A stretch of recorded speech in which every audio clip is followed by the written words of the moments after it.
Welcome, ladies and gentlemen, to this very brief lesson on the causes and effects of the Renaissance. I'm Miss Jennifer Blank, and I will be your guide on this journey. In addition to talking about the causes and effects of the Renaissance, in addition to looking at content, I also want to give you some study tips and tricks to help you internalize and memorize some of this content, okay? This is a concept map, okay? You may have heard it referred to as a word web. There are a lot of different names for it. I call it a concept map. In any case, it's really useful for visual learners in particular because it allows you to really see how everything fits together, okay? Now, I wrote this in advance because my children know that my handwriting is a train wreck, so I tried to be as neat as I possibly could so that you could see it.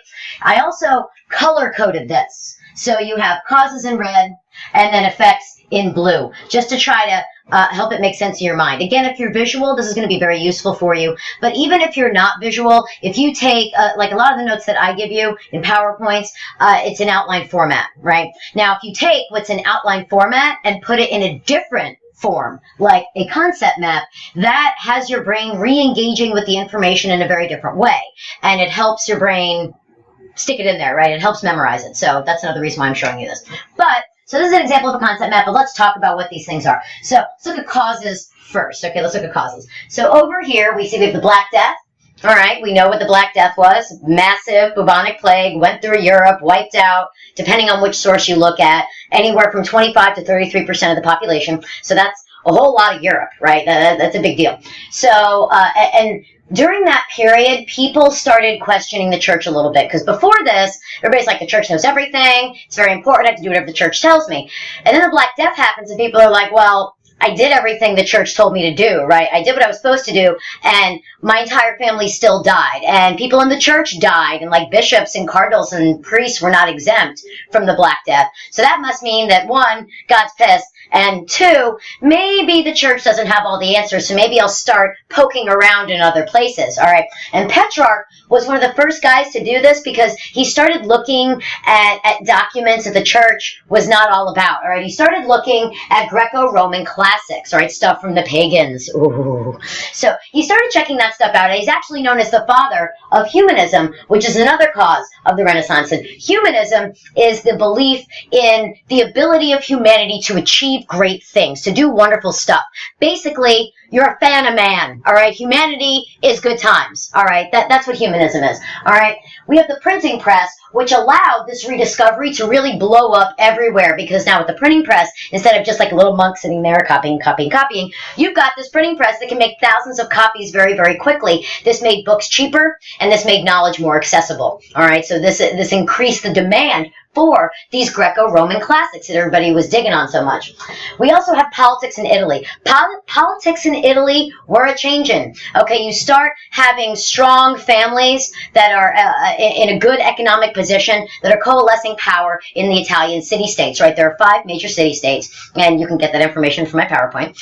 But the 5 major city-states were ruled by very powerful ruling families. And since they didn't have a political lineage, a political family tree to kind of fall back on, they were looking for other ways to establish themselves, all right? And they did this not just through the political things that they did in their city-states, but also through art. But I'll get to that when we talk about the effects, all right? So these are the causes, big picture causes. I mean, we could talk about these for days, but we need to move on, make sure we cover the effects, right? So the effects.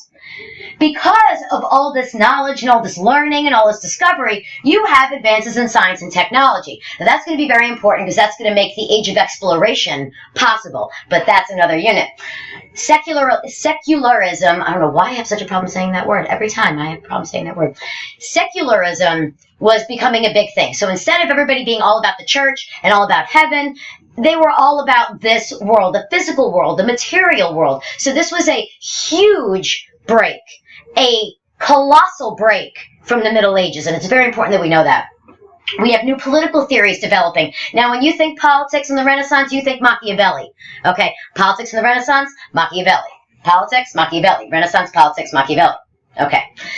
Then we also have art.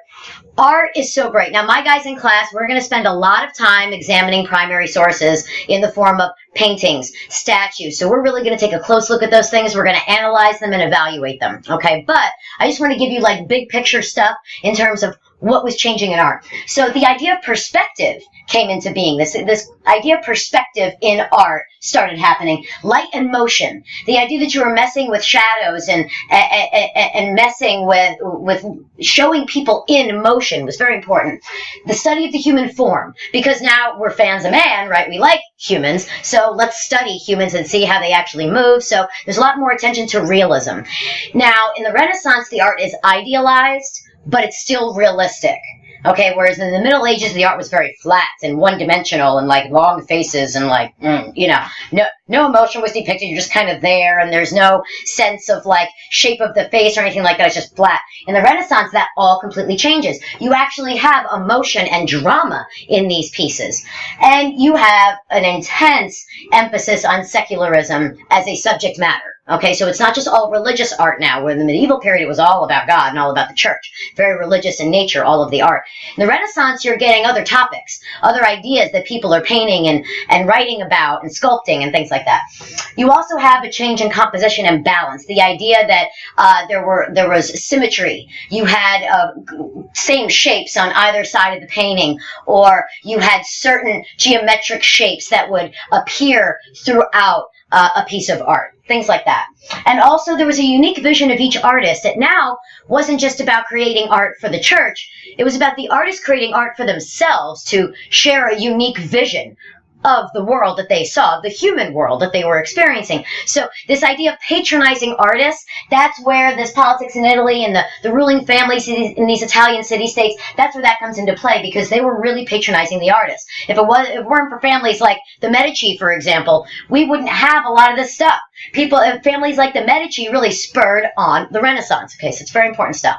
So I'm going to step back and allow you to take a look at that for a second. And I know you're going to want to pause the video. You're going to pause it. You're going to write all this madness down. It's going to be very useful for you on the bell ringer. But anyway, that's it. I hope you learned what you needed to, and I will see you next time.